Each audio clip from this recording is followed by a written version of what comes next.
तो 1 सितंबर को खटीमा में शहीद दिवस मनाए जाने के उपलक्ष्य में खटीमा तहसील सभागार में एक सर्वदलीय बैठक का आयोजन किया गया, जिसमें मुख्य रूप से बीजेपी, कांग्रेस के साथ साथ उत्तराखंड आंदोलन में भाग लेने वाले लोगों के अलावा अन्य सामाजिक संगठन ने भी भाग लिया।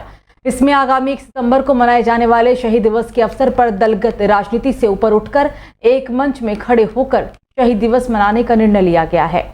इस दौरान विधायक गोपाल सिंह राणा ने कहा कि 1 सितंबर 1994 को खटीमा में उत्तराखंड के लिए आंदोलन को लेकर 15 से 20 हजार महिलाओं और पुरुषों ने, जिसमें पूर्व सैनिक संगठन और अन्य संगठनों के लोगों ने बढ़ चढ़कर हिस्सा लिया था।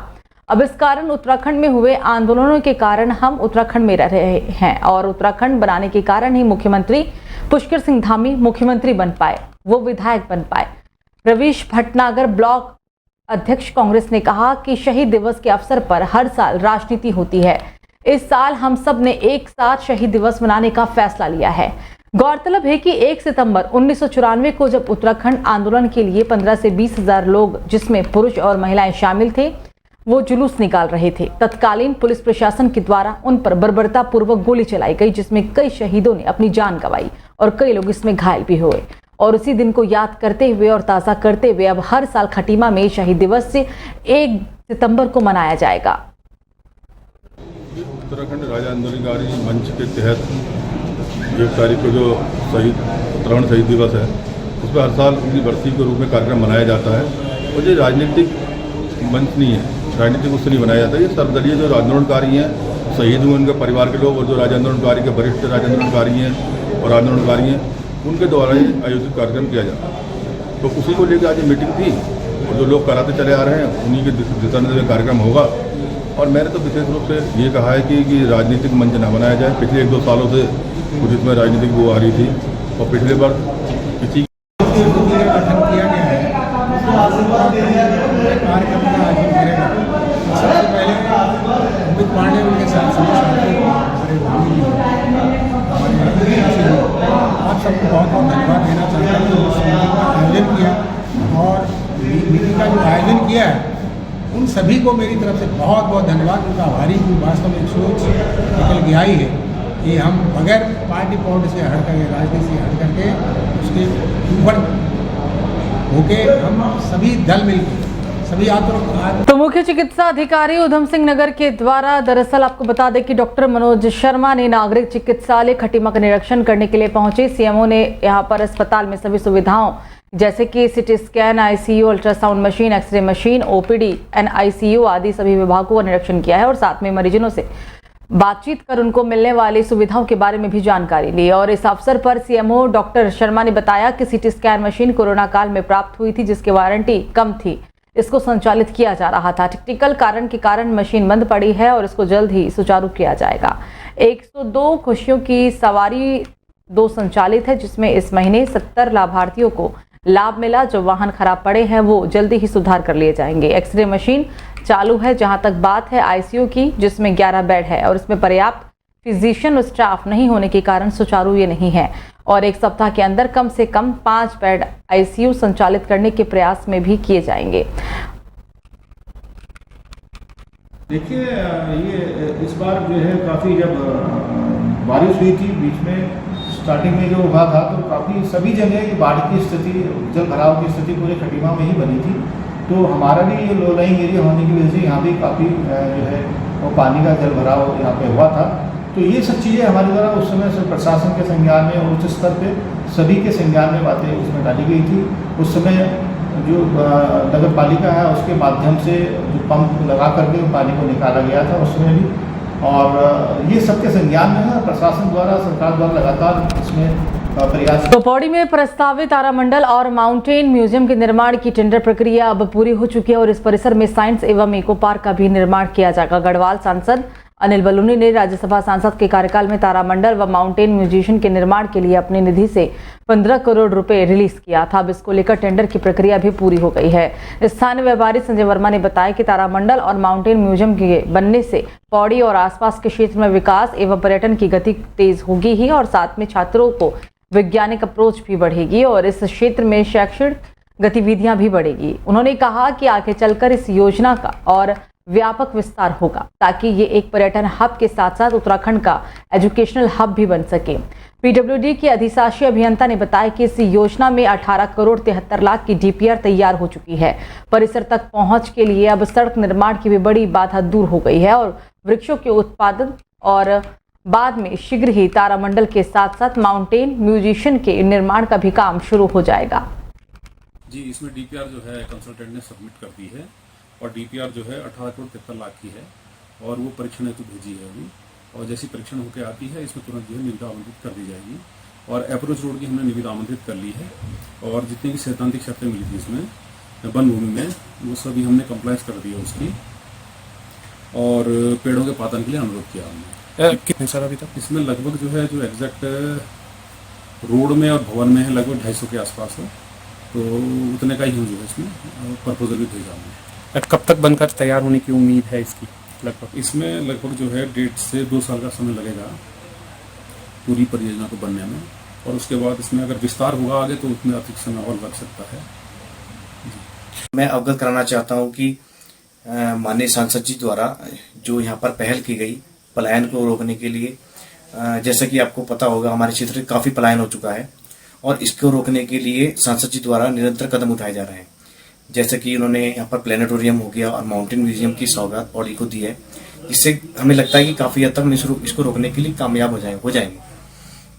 और मैं तहे दिल से माननीय सांसद जी का इसमें आभार व्यक्त करता हूँ कि उन्होंने इसकी ये सौगात हमारे पौड़ी वासियों को दी है और इसकी डीपीआर जो है बन चुकी है और जल्द से जल्द इसका निर्माण शुरू किया जाए। मानसून की बरसात के बाद डेंगू के मामले लगातार बढ़ रहे हैं और इसको लेकर अब स्वास्थ्य विभाग भी सतर्क हो गया है। राजधानी देहरादून में नगर निगम ने वॉलंटियर्स के साथ मिलकर डेंगू रोकथाम की तैयारियां भी शुरू कर दी है। स्वास्थ्य सचिव राजेश कुमार ने कहा कि अभी तक प्रदेश भर में डेंगू के 12 लाख मामले देखने को मिले थे, जिसमें 10 मरीज स्वस्थ भी हो चुके हैं और पिछले कई सालों के मुताबिक इस बार अभी तक डेंगू के मामले काफी कम आए हैं।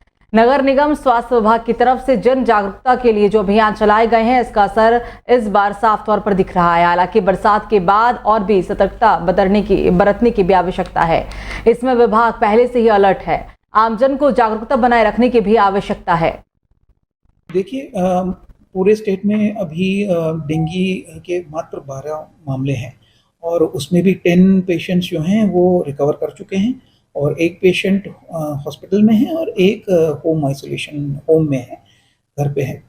और इस बार जो मैं समझता हूँ जो केसेस कम रहने का जो कारण था, पब्लिक अवेयरनेस भी इस बार काफ़ी हुआ है और डिस्ट्रिक्ट एडमिनिस्ट्रेशन और जो नगर निगम और स्वास्थ्य विभाग के बीच में जो कोऑर्डिनेशन है, जो समन्वय है, वो काफ़ी अच्छा रहा है। और इसी वजह से जो सोर्स रिडक्शन की जो स्ट्रैटेजी है जो हर ज़िले में चलाई जा रही है डिस्ट्रिक्ट मजिस्ट्रेट्स के सौजन्य। तो हरिद्वार जिले में हो रही बारिश ने विकास कार्यों की पोल खोलकर रख दी है। पंचपुरी गढ़मीरपुर के सुगम जाने वाला अब रास्ता पूरी तरह से टूट चुका है, जिससे कि स्थानीय लोगों को काफी नुकसान का सामना करना पड़ रहा है।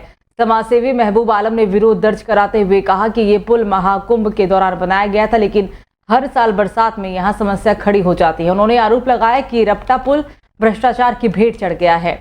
हल्की बारिश में ही पुल टूट जाता है, जिससे आवागमन में भी भारी दिक्कत होती है। इस बार भी बरसात के पानी को रपटा पुल सहन नहीं कर सका। रपटा पुल के टूटने की वजह से ग्रामीण क्षेत्रों के अलावा हरियाणा, पंजाब और उत्तर प्रदेश से छोटे वाहनों का आवागमन पूरी तरह से प्रभावित हो गया है। स्थानीय निवासियों ने प्रशासन की कार्यशैली पर सवाल उठाते हुए कहा कि हर साल आने वाले इस समस्या का स्थायी समाधान अभी तक क्यों नहीं किया गया है। और ये भ्रष्टाचार की भेंट चढ़ गया। आपके सामने आप फिलहाल देख सकते हो, यहाँ पर रपटा टूट चुका है, इसकी रिपेयरिंग कराई गई, उसमें भ्रष्टाचार बराबर हुआ, उसके बाद वही रपटा टूट गया। यहाँ से पूरे इलाके का आवागमन होता है, ये बाईपास रोड है यहाँ से, और यहाँ ये हमारा जो पंचपुरी है, पंचपुरी का मेन रास्ता यहीं से होकर गुजरता है और 20,000 लोगों का यहाँ से आवागमन मेरे गाँव का है। प्रत्यक्ष को प्रमाण की आवश्यकता नहीं होती, मेरे पास पूरा सबूत है। मैंने ना अब 2020 में, 22 में और 23 में, उससे पहले भी कई बार प्रयास किया, माननीय डीएम साहब को ज्ञापन दिया इस रोड के लिए हमने बहुत। तो चलिए खबरों में आगे बढ़ेंगे, बात करेंगे अब मसूरी की। मजदूर संघ और पटरी व्यापारियों का अनिश्चितकालीन धरना प्रदर्शन लगातार जारी है। इस दौरान अधिकारी ने राजेश नैथानी के आश्वासन के बाद स्थगित भी हो गया है। मसूरी नगर पालिका परिषद के अधिशासी अधिकारी राजेश नैथानी और नायब तहसीलदार कमल राठौर मजदूर संघ के धरना स्थल पर पहुंचे और मजदूर संघ की 3 सूत्रीय मांगों पर एसडीएम मसूरी के द्वारा संज्ञान लेने के बाद बेकरी हिल एमडीडी कार पार्किंग का संचालन कर रहे लोगों को 7 दिन का नोटिस भी दिया गया और पार्किंग को खाली कराए जाने की भी बात कही गई। शिफनकोट के बेघर लोगों के लिए आवास बनाए जाने को लेकर भी नगर पालिका के द्वारा आईडीएच में पालिका की भूमि के कागजात को हंस फाउंडेशन को उपलब्ध करा दिए गए हैं। माता मंगल से आग्रह किया गया है कि आवास के निर्माण कार्य को जल्द ही शुरू किया जाए। उन्होंने कहा कि रिक्शा के संचालक नगर पालिका के द्वारा नहीं किया जा रहा है। आरटीओ के द्वारा मसूरी में ई रिक्शा संचालन किए जाने को लेकर अनुमति नहीं दी जा रही है और पालिका के द्वारा मसूरी में ई रिक्शा और गोल्फ कार्ट चलाए जाने को लेकर भी शासन को पत्र लिखकर अनुमति मांगी गई है। एसडीएम मसूरी के द्वारा आरटीओ से भी पत्राचार किया गया है। पटरी व्यापारियों को भी व्यवस्थित किए जाने को लेकर माल रोड की जगह को चिन्हित कर दी गई है, जहां पर निशान लगाए गए हैं और जल्द नगर पालिका में दर्ज पटरी व्यापारियों को माल रोड पर व्यवस्थित तरीके से बैठाया जाएगा। मजदूर संघ और पटरी व्यापारियों ने अपना अनिश्चितकालीन धरने को स्थगित कर दिया है। मजदूर संघ के महामंत्री संजय टमटा ने कहा कि अधिकारी ने के आश्वासन के बाद धरने को स्थगित किया जा रहा है और उनका मानना है कि जो बात यहां पर अधिशासी अधिकारी के द्वारा कही गई है उस पर वो पालिका प्रशासन खरा उतरेगा और उनकी मांगों पर जल्द सकारात्मक कार्रवाई करते हुए पूरा भी करेगा।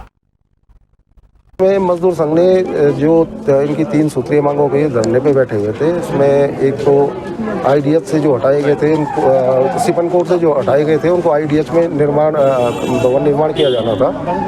दूसरा इनका बेकरी हिल पार्किंग का था और तीसरा ई रिक्शा संचालन का था। तो जो आईडीएच में भवन निर्माण का था उसमें नगर पालिका पहले ही 100 वर्ग मीटर लैंड दे चुकी है। जो पेपर हंस फाउंडेशन में मांगे थे वो उनको उपलब्ध करा दिए गए हैं। अब उनके द्वारा निर्माण किया जाना था, उसमें हमारे द्वारा रिमाइंडर भी भेजा गया है कि इसमें तत्काल। तो रुड़की रेलवे स्टेशन पर एक बड़ा हादसा होने से टला। जम्मू से गुवाहाटी जा रही एसी कोच का टूटा कंट्रोल आर्म का बोल्ट। ट्रेन संख्या जम्मू गुवाहाटी एक्सप्रेस पर बड़ा हादसा टला है। कर्मचारी की सूझबूझ से डिरेल होने से बच गई है ट्रेन। रुड़की रेलवे स्टेशन पर रोका गया खराब एसी कोच को रिपेयर कराने का काम भी शुरू हो चुका है।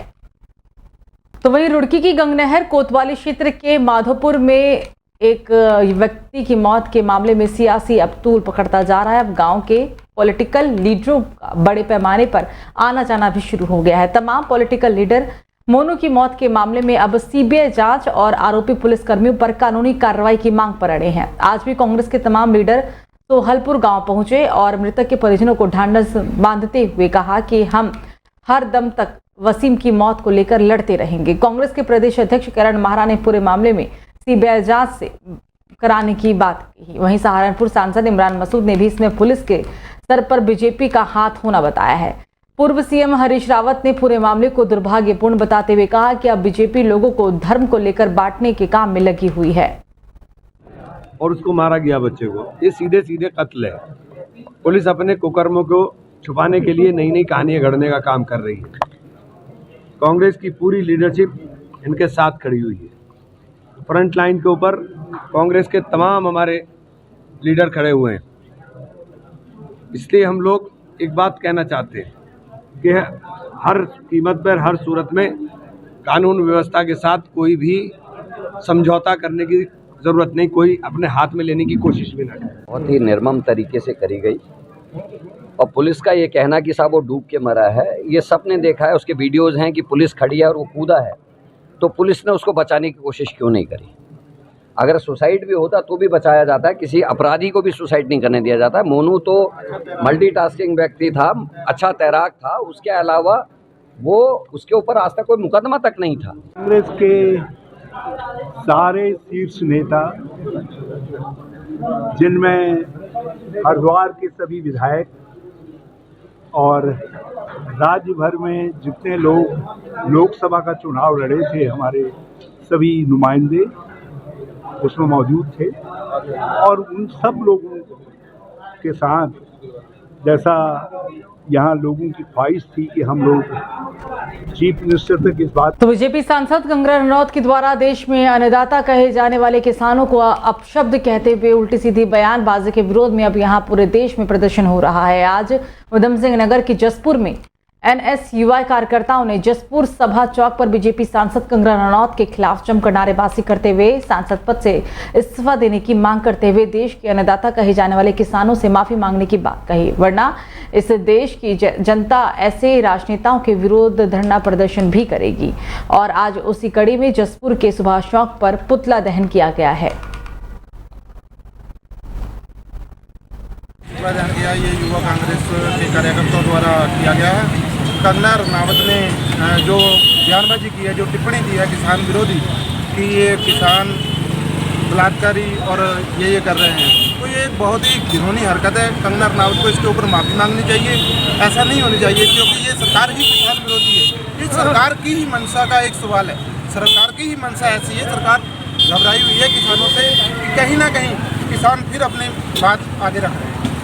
ये बिल्कुल और माफ़ी मांगनी चाहिए और तुरंत एनडीए सरकार को इनका इस्तीफा मंजूर करना चाहिए और इन्हें इस्तीफा दे देना चाहिए। तो पूर्व सीएम और हरिद्वार के सांसद त्रिवेंद्र सिंह रावत मसूरी पहुंचे, जहां पर उन्होंने डेंटल क्लिनिक का शुभारंभ किया और इस मौके पर उन्होंने पत्रकारों से बातचीत करते हुए कहा कि उत्तराखंड के विधानसभा के सदन में निर्दलीय विधायक के द्वारा सरकार पर लगाए गए आरोप की जांच होनी चाहिए और सरकार और विधायकों को इसमें आगे आकर इसका खंडन करना चाहिए। उन्होंने कहा कि प्रदेश में पुलिस व्यवस्था पूरी तरह से फेल हो चुकी है। पुलिस को निर्भीक होकर काम करना चाहिए। अपराधियों में पुलिस का डर कायम होना चाहिए। उन्होंने कहा कि उत्तराखंड पुलिस को पड़ोसी राज्य से सीखना चाहिए, जहां पर अपराधी या सामाजिक तत्वों को बुरी तरीके से कुचला जा रहा है। विधानसभा सत्र के दौरान निर्दलीय विधायक उमेश कुमार ने 500 करोड़ में सरकार गिराने के बयान पर पूर्व सीएम और हरिद्वार सांसद त्रिवेंद्र रावत ने कहा कि उत्तराखंड के पूरे देश में उत्तराखंड के लोग ईमानदार और अपने मान मर्यादाओं में रहने वाले लोग होते हैं। रावत ने कहा कि विधानसभा में एक विधायक ने सरकार गिराने का सवाल उठाया, वो निश्चित ही गंभीर विषय है। पूर्व सीएम निशंक ने जो कहा, इस मामले की गंभीरता से जांच होनी चाहिए और इसका पूरा समर्थन मैं करता हूं। माननीय जनप्रतिनिधि हैं, जो विधायक लोग हैं, और मैं समझता हूं कि उत्तराखंड के आम लोगों के बारे में एक धारणा है देश में कि उत्तराखंड के लोग ईमानदार होते हैं। उत्तराखंड के लोग अपने मान मर्यादाओं में रहने वाले लोग होते हैं, परिश्रमी हैं। और जिस तरह से ये सवाल उठाया गया, जिस तरह से सरकार गिराने जैसे आरोप लगे हैं, निशंक जी ने जो बात कही है, निशंक जी का लगभग 35 साल का संसदीय अनुभव है, सांसद के नाते, विधायक के नाते और मंत्री के नाते। निश्चित रूप से इतने लंबे समय में एक बहुत परिपक्व। तो पहाड़ों की रानी मसूरी में लगातार हो रही बारिश फिर लोगों को भारी नुकसान का सामना उठाना पड़ रहा है। मसूरी बेकरी हिल एमडीडीए पार्किंग के निचले हिस्से में भारी भूस्खलन होने की वजह से नगर पालिका के द्वारा निर्मित पुश्ता ढह गया, जिसमें पुश्ते का मलबा और फिर पत्थर निकलकर लोगों के मकान के ऊपर आ गिरा। एक पानी की टंकी भी इसमें क्षतिग्रस्त हो गई। घटना की सूचना मिलते ही पूर्व सभासद दर्शन सिंह रावत नगर पालिका की टीम के साथ मौके पर पहुंचे और क्षतिग्रस्त पुश्ते के निर्माण का काम भी शुरू करवाया गया। उन्होंने कहा कि क्षेत्र में पेयजल की लाइन भी क्षतिग्रस्त हुई थी और इसको ठीक कराकर क्षतिग्रस्त पानी की टंकी के बदले नई टंकी लगाई गई है, जिससे लोगों को दिक्कत ना हो। उन्होंने कहा कि नगर पालिका के द्वारा 1 साल पहले पुश्ते का निर्माण कराया गया था, लेकिन देर रात को हुई भारी बारिश के बाद पुश्ते के ऊपर पहाड़ी में भूस्खलन हुआ, जिसकी वजह से ये हादसा हुआ है। ये जब हमने यहाँ पे काम करवाया था तो ये जो पूरा है, इधर पूरा मिट्टी का पहाड़ था ये, और ये सुरक्षा की दृष्टि से पहले भी सेफ नहीं था। तो हमने ये कहा कि इसको जो है हम पुश्ता लगा के इसको, जिससे यहाँ कोई मिट्टी और पत्थर यहाँ न गिरे घरों में, तो वो लगवाया था। अब जो पीछे पलम भरा गया, वो पलम सही क्वालिटी का लगा, उसमें कोई वो नहीं है, गुणवत्ता सही है। जेईई ने हमारे नगर पालिका ने देखा था, तभी वो नापा गया था। और आज क्या हुआ, आपदा के कारण जो ये खिसका, तो पीछे की जो मिट्टी है वो उसके साथ आ गई, तो ये लग रहा है कि इसकी गुणवत्ता सही नहीं है। गुणवत्ता बिल्कुल सही है और काम अच्छा हो रहा था, और कोशिश हमारी यही थी कि भाई अच्छे के लिए करा था हमने। तो देखिए लगातार बारिश के कारण दिक्कतें तो हो ही रही है, पर समस्या ये है कि जो पुश्ता है वो बहुत ही खराब क्वालिटी का लगा हुआ है। हमें सामने दिख रहा है कि इसमें मिट्टी है, और केवल छोटे से लालच के चक्कर से अगर किसी परिवार में किसी बच्चे की जान चली जाए, किसी परिवार के सदस्य की मौत हो जाए, तो उसकी जिम्मेदारी कौन सा विभाग लेगा? केवल ये बोल देना कि बारिश हो रही है, गिर जाएगा तो बारिश हो जाएगी तो पूरी मसूरी। तो बीडी इंटर कॉलेज में राष्ट्रीय खेल दिवस मनाया गया और इस दौरान प्रधानाचार्य संजय करने ने कहा कि खेलकूद और पैक से क्रियो में भी राज्य एवं राष्ट्रीय स्तर पर प्रतिभा हो रहा है। मेरे विद्यालय में सभी छात्र छात्राओं में खेलकूद के कार्यक्रमों में विकास के लिए निरंतर मैं प्रयास कर रहा हूं और यही परिणाम है कि शैक्षिक प्रगति के साथ साथ उनका खेलकूद राज्य स्तर भी राष्ट्रीय स्तर पर प्रतिभा हो रहा है। मैंने जब से इस विद्यालय में कदम रखा है तो मेरी हमेशा से एक सोच रही है कि विद्यालय केवल पढ़ने वाले छात्र छात्राओं के लिए नहीं होता, वरन विद्यालय जो बच्चे खेल कूद में भी अच्छे होते हैं उनके लिए अच्छा होता है, जो बच्चे विज्ञान में अच्छे होते हैं उनके लिए अच्छा होता है, जो बच्चे पर्यावरण में अच्छे होते हैं उनके लिए अच्छा होता है, जो बच्चे स्वच्छता के लिए अच्छे होते हैं उनके लिए विकास करना है। तो हमारे देश के प्रधानमंत्री माननीय मोदी जी ने जो जब से खेलो इंडिया शुरू किया है तब से खेलों के प्रति बच्चों की बहुत ज़्यादा रुचि जागृत हुई है। न्यायमूर्ति मोहम्मद उच्च न्यायालय नैनीताल और कर्मचारी अध्यक्ष उत्तराखंड राज्य विधिक सेवा प्राधिकरण की अध्यक्षता में प्रस्तावित आगामी 1 सितंबर को जीबी पंत इंजीनियरिंग कॉलेज घुड़दौड़ी में बहुउद्देश्य शिविर का आयोजन किया गया, जिसको लेकर न्यायालय परिसर पौड़ी में एक प्रेस वार्ता का भी आयोजन किया गया था। जिला विधिक सेवा प्राधिकरण के सचिव सिविल जज सीनियर डिवीजन अकरम अली ने कहा कि बहुउद्देश्य शिविर में उद्योग विभाग, कृषि, उद्यान, आपदा, वन, स्वास्थ्य, बाल विकास, समाज कल्याण विभाग के अधिकारियों के द्वारा स्टॉल लगाए जाएंगे। स्टॉल के माध्यम से आमजन को सरकार के द्वारा संचालित योजनाओं से भी लाभान्वित किया जाएगा और इसके साथ ही स्वास्थ्य विभाग और हंस फाउंडेशन की ओर से जनता के स्वास्थ्य का भी परीक्षण करने के साथ ही निःशुल्क जांच और व्हील चेयर और अन्य उपकरण भी वितरित किए जाएंगे। माननीय उत्तराखंड राज्य विधिक सेवा प्राधिकरण नैनीताल से प्राप्त निर्देशों के अनुपालन में जिला विधिक सेवा प्राधिकरण पौड़ी गढ़वाल द्वारा एक बहुउद्देश्य शिविर का आयोजन किया जा रहा है, जो कि दिनांक 1 सितंबर 2024 को दिन रविवार सुबह प्रातः 9 बजे से जीबी पंत इंजीनियरिंग कॉलेज गुड़दौड़ी में जिसका आयोजन होगा। यह बहुउद्देश्य शिविर उत्तराखंड राज्य विधिक सेवा प्राधिकरण और जिला विधिक सेवा प्राधिकरण के संयुक्त तत्वाधान